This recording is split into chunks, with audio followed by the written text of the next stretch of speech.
Hello and welcome to the Office of the Patriot. If this is your first visit, congratulations on finding my fledgling channel. Conservative commentary isn't held in high regard on YouTube, so please take the time to subscribe, like, and share so you won't miss any future episodes. If you're a returning viewer, welcome back, and thank you for your continued viewership. My name is Myron Yabar and I'm your host. In this episode, I will be discussing crime and punishment. The reason for my selection of this topic is actually twofold. First, I've seen a significant increase in the severity and frequency of criminal behavior within the last 2 years, specifically against persons and property. In that same vein, I've also seen the perpetrators commit these crimes get away with their criminal behavior with little to no consequence for their actions. And this is counter to the precepts that the United States, our democratic republic, is based on. In lay terms, in a functioning society, people agree to rules of conduct. The rules and the consequences for violation of these rules are codified so everyone knows the rules and the penalties. If some people choose to violate the rules, then there's supposed to be negative consequences. It's a pretty simple agreement between the people and the government, where the government is responsible for investigating rule violations, passing judgment on those found guilty of the violations, and dispensing punishment. If the system works as designed, then faith in the system grows, and as a result, the society flourishes. As of late, this is not the case. All over the news, we are seeing people violate the law by stealing, robbing, killing, without any consequence. And as a result, many law-abiding citizens are leery of going out in public for routine tasks like going to school, going to the grocery store, or going out to eat for fear of being a victim. Couple that with leftist ideologues parading as district attorneys, itching to prosecute people who have the temerity to defend themselves while excusing the criminals, and you have a recipe for a quickly decompensating society. So what do we do? Well, over the last 20 years, corrections departments all over the United States have moved away from just deserts and incapacitation as the primary mechanism to address criminality and moved towards rehabilitation and, more recently, restorative justice. Now, don't get me wrong, I believe in the concept of rehabilitation and I feel it has a place in corrections. However, it should not be the primary goal. Unfortunately, that's what many left-leaning bureaucrats and politicians push nowadays. Looking at this from a political perspective, however, to them it probably sounds better to say that they rehabilitated somebody and made them a productive member of the community, thus reducing crime, than it does to say they incarcerated somebody to reduce crime. The move from incapacitation, which is criminal justice speak for putting people in jail or prisons, to rehabilitation as punishment was gradual.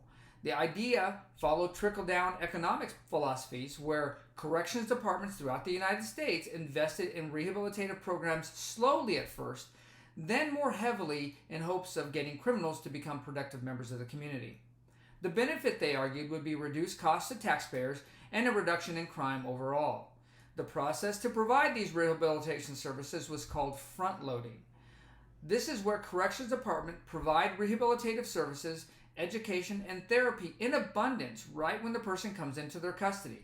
The politicians and bureaucrats who advocated this process believed that this initial overwhelming support would show the convict that there are people available to help them to become productive members of society, and that the support they received from the state would spark warm fuzzies inside the convict, which would convince them to turn over a new leaf, kind of like when the Grinch's heart grew 3 sizes after he saved Whoville's Christmas gifts from falling off the mountain.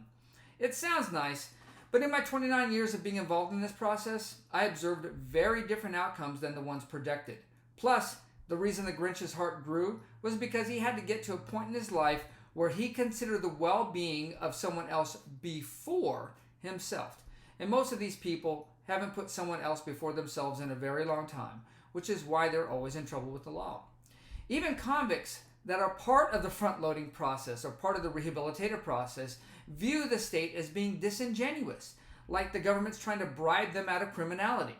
As a result, most of these inmates, probationers, and parolees take whatever resources they're offered at taxpayer expense, like free room and board, vocational and educational instruction, mental health treatment, and job placement, and they still continue their criminal behavior. One of the primary problems with advocating rehabilitation over incapacitation is it relies too much on the behavior and thought process of the convicted person for success and disregards or minimizes the losses suffered by the victim and the community. So, to fix this problem, we should move back to the idea that public safety is paramount and incarceration is the primary mechanism to guarantee public safety. And to that end, corrections departments should adopt a reward system for rehabilitation programs. When a person is convicted and sentenced to incarceration, it should be with limited comfort and convenience privileges and hard labor. After a set period of time, the inmate would be sent by or seen by a classification committee, and this committee would review the inmate's case factors and in-custody behavior. If they pose no issues to custody staff prior to the first review, then they would be eligible for educational, vocational, and paid work positions within the prison or jail, as well as additional privileges. All of these privileges would continue throughout their incarceration, contingent upon continued positive programming with no in-custody misconduct. If the inmate violates rules and regulations of the institution, they will be moved back to square one, which is hard labor and minimal privileges. And upon parole or release, rehabilitative services will again be made available as long as the parolee or probationer is in compliance with their conditions of release. And once they violate those conditions, they lose their opportunity for rehabilitative services. It's not that hard. As I said earlier, in-custody and community corrections departments should continue to invest in rehabilitation programs. However, admittance to these programs should be earned and not given. In order to gain back public trust, corrections departments need to move away from front-loading rehabilitation programs and back to making incarceration a legitimate punishment where the person being punished experiences a measure of specific deterrence and the victims some measure of justice. I want to thank you for tuning in to today's episode. And I don't want to sound like I'm beating a dead horse here, but please take the time to like, subscribe, and share, and comment if you enjoyed this presentation or got something out of it.